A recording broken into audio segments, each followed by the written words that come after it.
가기사는 증시 각도기. 네, 안녕하세요. 젊은투자 증시 나침반 안지원입니다. 네, 안녕하십니까. 몸빵 투자 각도기 각선주입니다. 네, 살아 들어오셨죠? 살아 들어왔습니다. 야, 죽었던 아들이 살아 들어왔어. 네. 뭐 그런 느낌이죠, 지금? 야, 네, 일단 오늘은 좀 기쁜 반등이 있었습니다. 코스피 0.5% 상승, 코스닥은 1% 상승했는데요. 코스피는 무려 9일 만에 반등한 겁니다. 그래? 진짜 오래 기다리셨습니다. 8일이나 떨어졌었어? 네, 8일 떨어지고 9일 만에 반등했습니다. 그랬구나. 난 그것도 몰랐네. 그렇죠. 워낙 시장에 별로 신경을 안 쓰는 주의잖아. 지난주는 뭐 내리 빠졌던 거고 지난주 후반부터 해서 이번 주 초까지 계속 빠진 겁니다. 그렇군요. 그러다가 마지막 순간에 크게 빠진 거였네, 어제. 그렇죠. 네. 항상 보면 끝점이 봉이 제일 크게 나오지. 네. 동트기전이 가장 어두운 느낌이라고 할까요? 솔직히 나는 오늘도 아침에 나면 복기록을 썼잖아. 근데 복기록을 쓰는 게 이제 그 저점 신호 뭐 이런 거잖아요. 네. 복기록을 쓸 때가 보통 저점 신호인데, 야, 그 진짜 신기하게. 근데 운도 좋아. 왜냐면은 현금 다 떨어졌다고 복기록을 썼거든. 이제 더 이상 쓸 현금도 없구나. 미쳤구나. 난 이렇게 현금을 많이 쓰고 이런 병신 이러면서 막 글을 쓴 거야. 다음부터는 이러지 말아야지 하는데, 그걸 쓸 때의 심정은 어땠을까요? 한 대 더 얻어 맞아야 되겠구나 이런 생각으로 쓴 거 아니겠어요? 네. 근데 오늘 장을 보면서 어떤 생각이 드냐면, 와, 진짜 운빨 이렇게 운빨이 좋은가? 바닥에서 저 현금을 다 쓴 거잖아. 그렇죠. 뭐 바닥이라고 아직 단정 짓기는 이르지만 단정 좀 지읍시다 한번. 한번 지어볼까요? 네, 한번 바닥에 가정을 하고, 야, 바닥에다 현금을 다 썼는데 빵 오르잖아요. 근데 이게 여러분 기억하셔야 될 게 뭐냐면, 약세장에선 절대 이런 일 없어요. 다시 빠져요, 여기서. 근데 지금 엄청 강세장이라는 거야. 그러니까 지금 완전 운빨이고, 오늘 부활하신 분들은 그렇지, 역시 예상대로 장이 올랐어, 뭐 이게 아니고요. 이거는 장이 좋으니까 이런 현상이 벌어졌고, 장이 나쁘면 여기서 빠집니다, 진짜.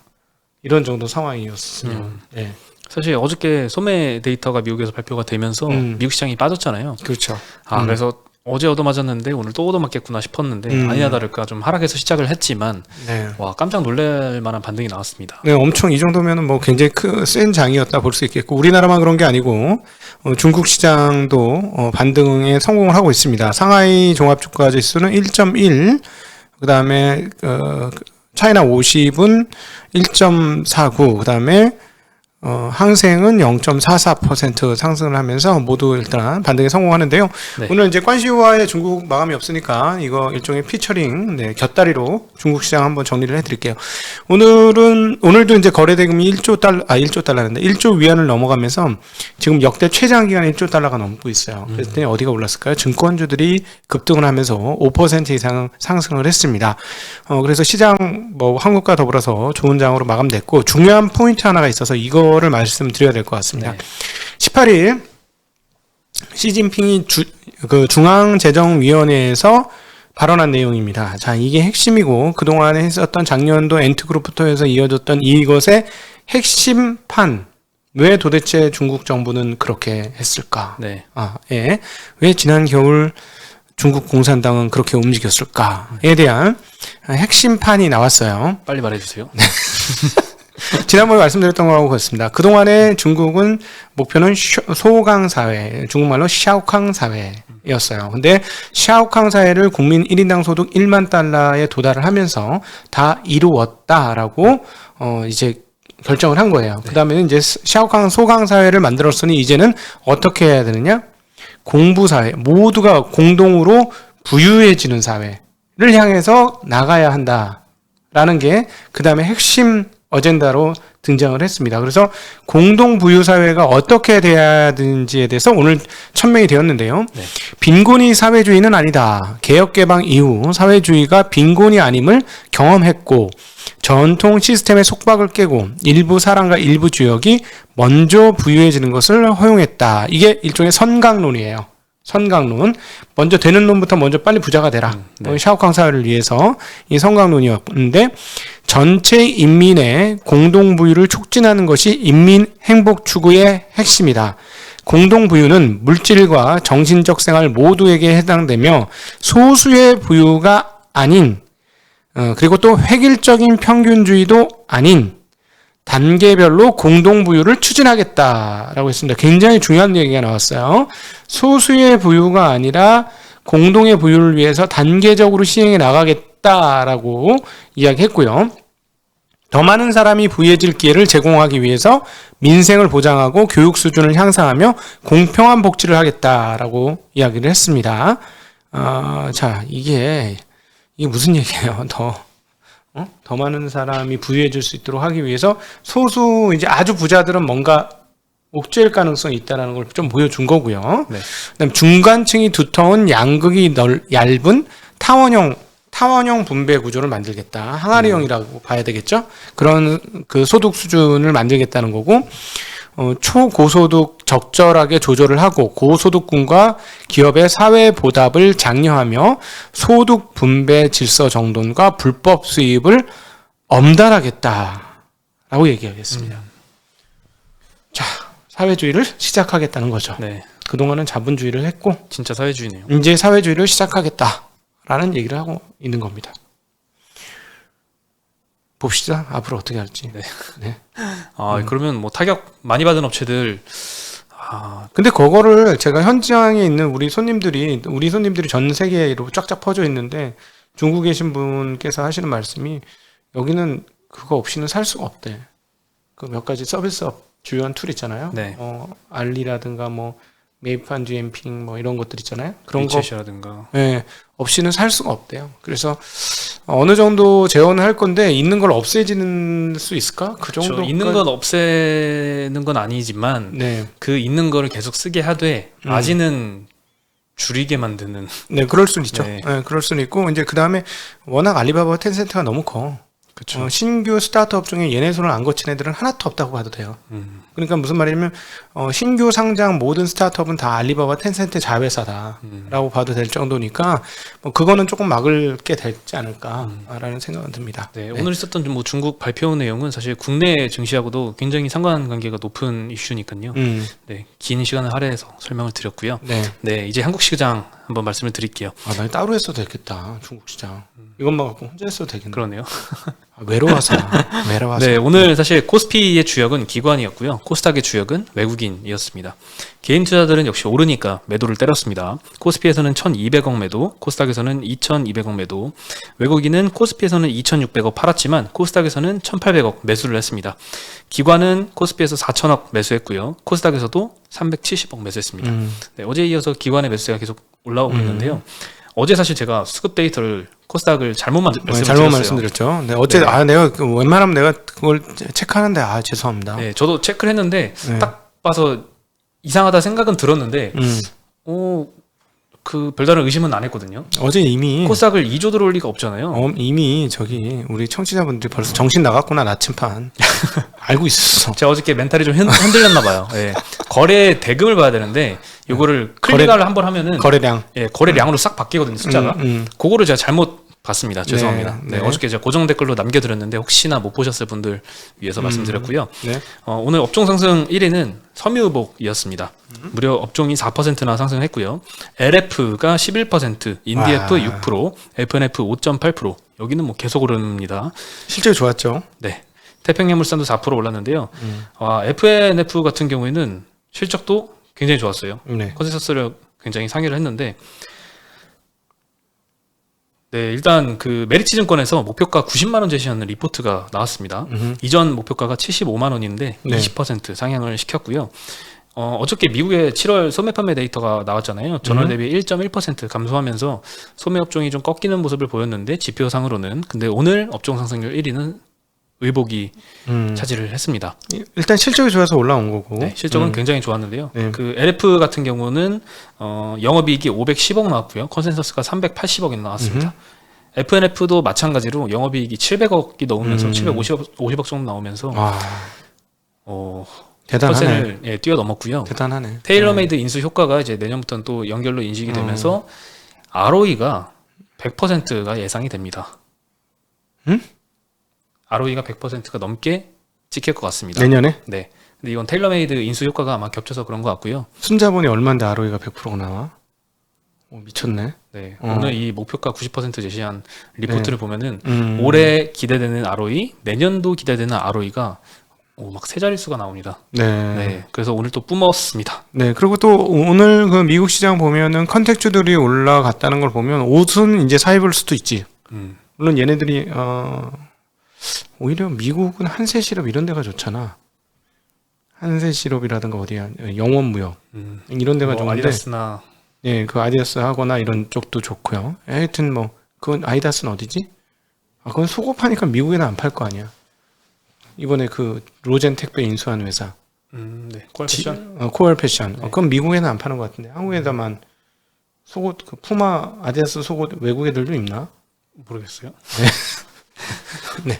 네, 그래서 오늘 의복 업종이 강했고요. 두 번째는 운수 창고였습니다. 2.8% 상승을 했는데요. H&M이 6% 상승, 한 익스프레스가 5.4%, 페노션 5%, 티웨이 항공 3%, 대한항공 1.7, 아시아나 1.1, 진에어 1, 뭐 제주항공 0.7 이렇게 전반적으로 상승세를 보였고요. H&M 같은 경우에는 노조하고 갈등이 좀 마무리되는 국면으로 가는 것 같습니다. 네. 파업 걱정이 때문에 좀 주가가 좀 지지부진했거든요. 네. 근데 이제 급여 인상 결정을 했습니다. 노조의 8% 임금 인상 그리고 성과급 500% 지급안을 최종 제시했고요. 네. 실질 임금 인상률로 따졌을 때는 한 10% 정도 되는 굉장히 높은 수준입니다. 네. 기존에 제시했던 임금 인상 5.5% 그리고 성과급 100% 이것보다 대폭 상향한 수치입니다. 그리고 실적도 잘 나왔습니다. 2분기 실적은 영업이익이 1조 4천억 가까이 나왔고요. 컨센서스가 1조 2,500억이었는데요. 훨씬 잘 나왔고요. 전년 동기 대비 약 2배 수준의 순이익을 발표한 한 익스프레스도 강세를 보였습니다. 네. 실적 시즌이 어제 마감했잖아요. 네. 굉장히 많이 쏟아졌는데 리뷰를 한번 해볼 필요가 있을 것 같습니다. 오늘 유한타증권에서 정리를 좀 해주셨고요. 유니버스 200 종목의 어닝 서프라이즈가 나왔던 비율은 56%였고요. 영업이익 증가율은 전년 대비 84% 기록을 했습니다. 1분기 대비는 요 성장률 수치는 낮지만 그래도 네. 아직까지는 잘 나오고 있습니다. 물론 앞으로는 좀 상향 추세가 좀 꺾인다는 우려가 좀 많은 것 같아요. 네, 그리고 2분기 실적 시즌 전후로 영업이익 전망치 상향 조정을 드디어 멈췄습니다. 네. 게다가 지금 하락 반전으로 하고 있는데요. 네. 코스피의 분기별 영업이익 컨센서스 추이 요거 자료를 한번 보여드리면요. 자, 저거 꺾인 표시가 보이시죠? 4분기 실적인데요. 4분기 이익의 컨센서스가 쭉 상향되다가 최근에 들어서 좀 꺾이기 시작한 겁니다. 하향 조정된 거고요. 그리고 글로벌 증시 중에 한국 시장 수준입니다. 왼쪽이 최근 1개월 수익률이고요. 아래쪽 기준이 일주일 수익률입니다. 최근 1개월로 보나 일주일로 보나 글로벌에서 한국 주식 수익률이 가장 부진했습니다. 근데 이게 바로 이제 컨센서스 하향 영향 때문이 아닌가 생각이 듭니다. 그리고 주요국 대비 그럼 PER이 비싸냐? 아직 굉장히 쌉니다. 주요국 대비 가장 낮은 11배 정도 수준에 와 있죠. 네. 네. 그래서 최근에 이제 주가 하락세가 굉장히 유독 주요국 증시 중에서도 한국이 컸는데 그 이유는 이익 전망치가 상향 조정을 멈추고 이제 조금 하락했다. 네. 이 때문이고요. 그리고 어저께 윤재 센터장님이 연합인포매스에서도 말씀을 해주셨잖아요. 그 최근에 계속 말씀을 드렸던 내용이 뭐 180조 내년에 뭐 그것도 넘었다 이런 이익 전망이 나와서 뭐 PER이 뭐 11배까지 떨어졌다 12배까지 떨어졌다 굉장히 낮다 이런 얘기 했는데 사실 그것은 내년도 이익 전망치가 계속 상향됐기 때문인데 그것의 정확도에 대해서 좀 의심이 된다라고 합니다. 그래서 요거가 조금 연말로 갈수록 현실화되는 상황이기 때문에 그렇게 싸다고 볼 수는 없다 이런 의견도 있거든요. 어떻게 생각하시나요? 그 180조만 해도 잘한 거죠. 자랑 지금 꼬랑지가 내려가기 시작했어요. 쭉 올라가다 꼬랑지가 싹 내려가기 시작하는데 이번 주 들어와서 생긴 일이고 네. 저는 계속 얘기하지만은 올해 180조 정도 하고 내년에 180조 하면은 주가 되게 싸다고 느낍니다. 근데 내년도가 중요하다는 거예요. 올해는 그렇고 그래서 내년 1분기 실적도 꼭 딱 땄을 때 연말 기준으로 한 180조 되겠어 이러면은 싸죠. 쌉니다. 왜냐면 1800조가 코스피 10배잖아요. 그리고 뭐 2000조가 11배. 그러면 2200조가 12배, 2400조가 13배, 2600조까지도 열려 있다는 거죠. 2600조까지. 근데 이게 금리 기준까지 감안해야 된다는 거예요. 그러니까 저희가 현장에서 있어보면 아시겠습니다만 저는 오히려 오늘 아침에도 말씀드렸지만 한국은 지금 오히려 증시의 위험은 뭐냐면 부동산 가격이 급락하는 거다. 부동산 가격이 급락하면 돈 다 빠져나간다. 부동산 관련해서 들어온 돈은.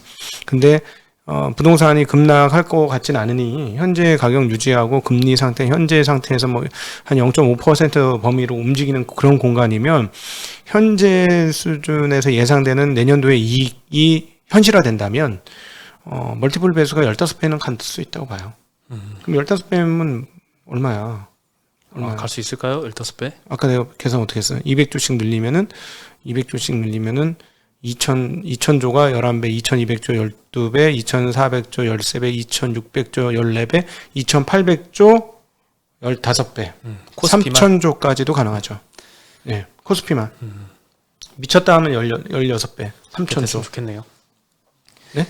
그렇게 됐으면 좋겠네요. 네, 뭐 이렇게. 아니, 우리는 숫자만 믿습니다. 네. 네. 15배 정말 됐으면 좋겠고, 그, 역사적으로 보면은 그 애널리스트의 전망치가 이 시장에 대한 이익 전망치가 연초에 사실 가장 높았거든요. 그리고 연말로 갈수록 계속 쪼그라들지. 떨어졌습니다. 올해는 반대죠, 반대. 올해가 좀 반대라서 그래서 좀 기대가 됐거든요.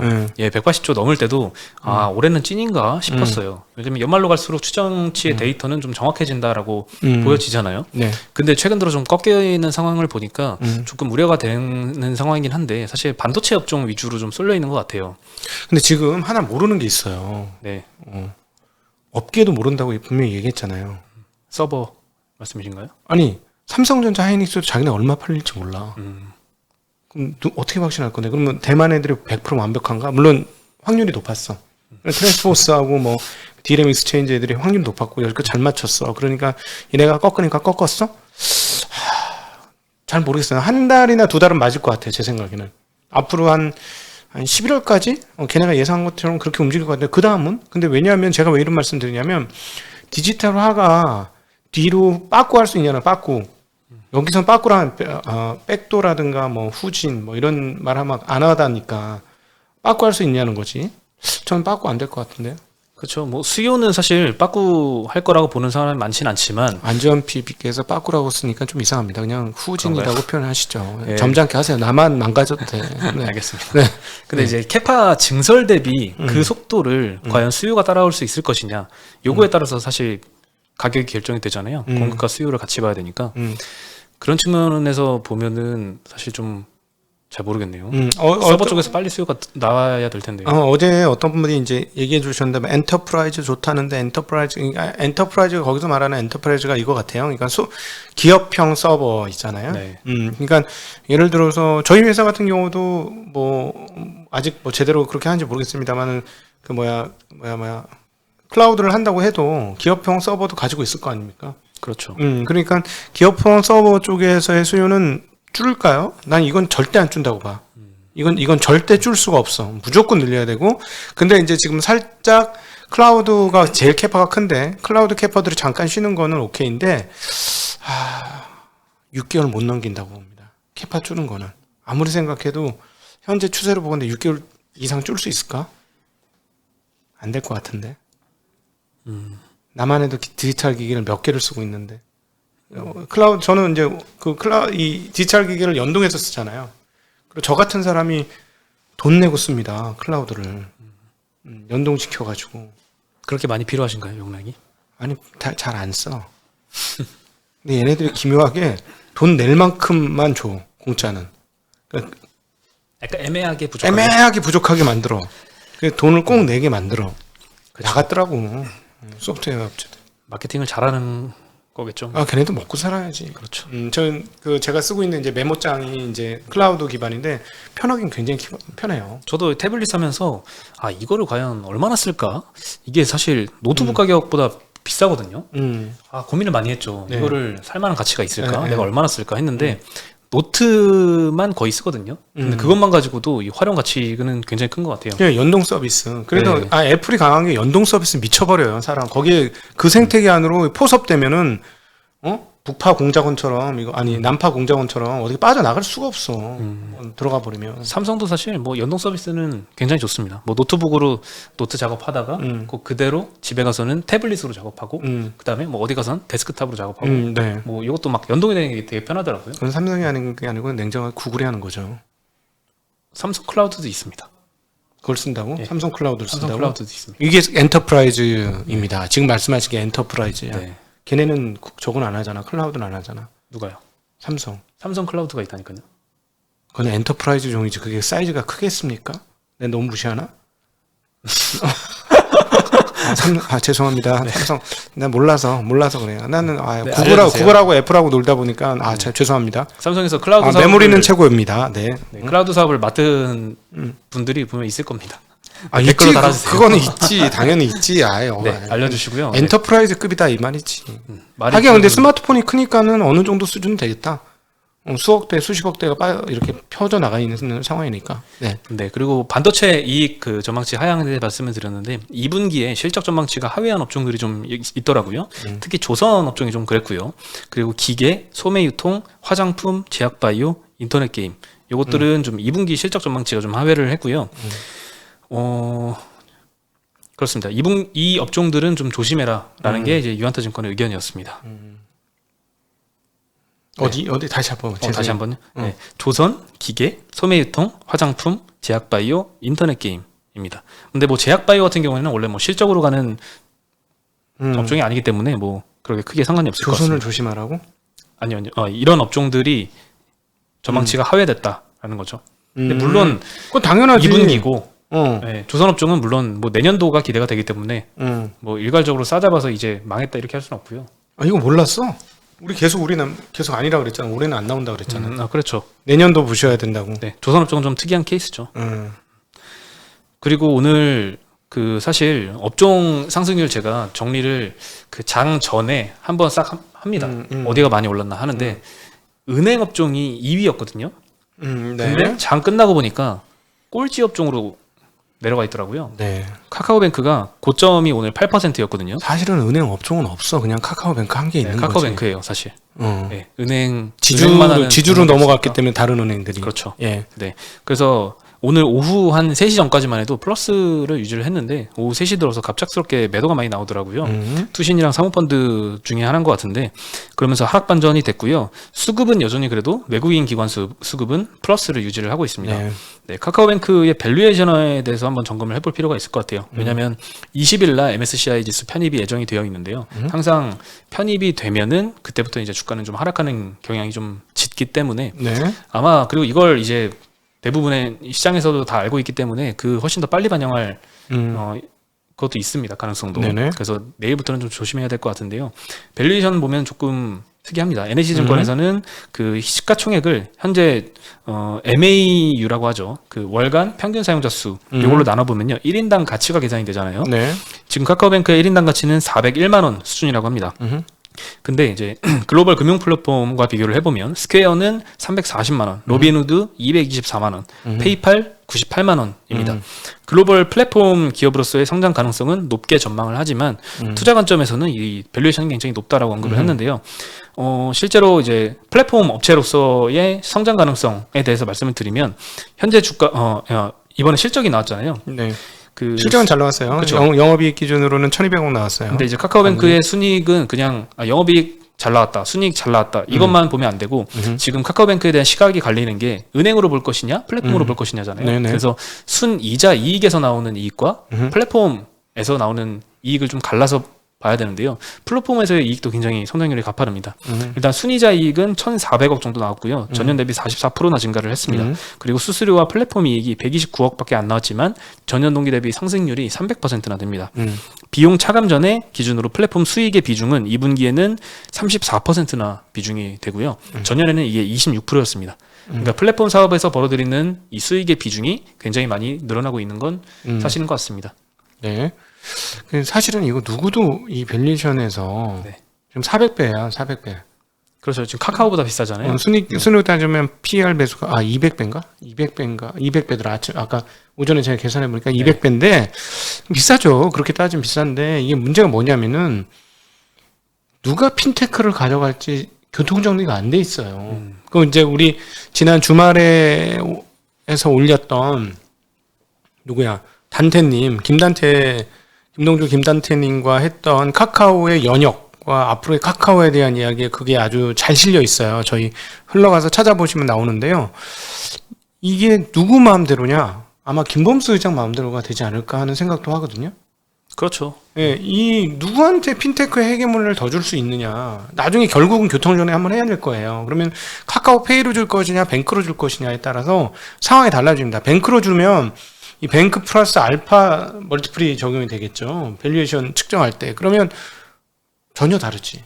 그러니까 사실은 이거는 지금 뱅크로만 보면 너무 말도 안 되게 비싼 거고. 그런데 이제 저는 처음엔 뱅크로 봤어요.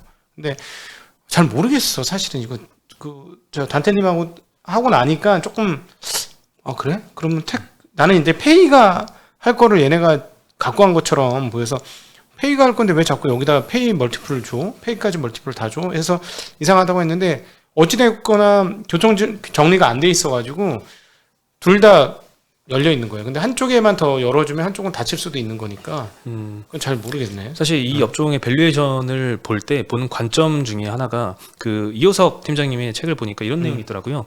그 뭐 바이오 업종도 마찬가지고 이런 플랫폼 업체들의 고평가 논란에 대해서 리얼 옵션 개념으로 봐야 된다. 리얼 옵션이라고 하면 이제 쉽게 말씀드리면 이제 로또의 적정 가치를 구해보자라고 했을 때 내가 1등이 당첨될 확률, 예를 들면 1%다. 그리고 100억이다. 수령액이. 그러면 1% 곱하기 100억. 그리고 2등이 될 확률 곱하기 2등 당첨금. 3등이 될 확률 곱하기 3등 당첨금. 쭉 해가지고 기대값이 나오잖아요. 그래서 이 로또의 적정 가치를 계산을 했을 때는 네. 1,000원 미만입니다. 예를 들면 뭐 700원이다. 근데 사람들은 1,000원에 이 롯데를 사죠. 네. 왜냐하면 내가 잃어버릴 나의 손해액은 어느 정도 한정이 되어 있는데 위에 상단은 열려 있으니까. 확률이 낮지만 열려 있잖아요. 이게 이제 리얼 옵션이라고 하는 개념인데 바이오 업종도 마찬가지죠. 내가 투자금은 뭐 예를 들면 여기에 1,000만 원을 투자를 한다. 이럴 네. 정도의 금액은 1,000만 원으로 한정이 되어 있지만 만약에 뭐 신약이 터졌다. 힘상삼상이 됐다. 그러면은 훨씬 더 큰 이익을 몇 배나 수익을 볼 수가 있잖아요. 네네. 요거 때문에 적정 가치보다 비싸다는 걸 알면서도 이 주식을 산다라는 개념인데요. 네. 카카오뱅크도 그런 것 같아요. 카카오의 페이가 지금 플랫폼 업체로서의 역할을 하고 있고 네. 뱅크는 여기서 얼마나 이 플랫폼 업체의 역할을 할 수 있을지 모르겠지만 그게 지금 불확실한 상황이고 그래서 상단이 열려 있을 수도 있다 하는 기대감이 좀 껴있는 게 크지 않을까. 사실 그러니까, 상장되어 있는 건 페이가 아니고 뱅크니까. 그렇죠. 그래서 카카오뱅크도 나중에는 지금은 이제 은행으로 봐야 되냐 플랫폼으로 봐야 되냐 시각이 엇갈리는 이 상황이 리얼 옵션 개념으로 봤을 때는 그 개념이 적용이 돼 있다. 그래서 밸류에이션이 비싸 보인다라고 할 수도 있을 것 같고 모르잖아요. 김범수 의장님의 그 의중을.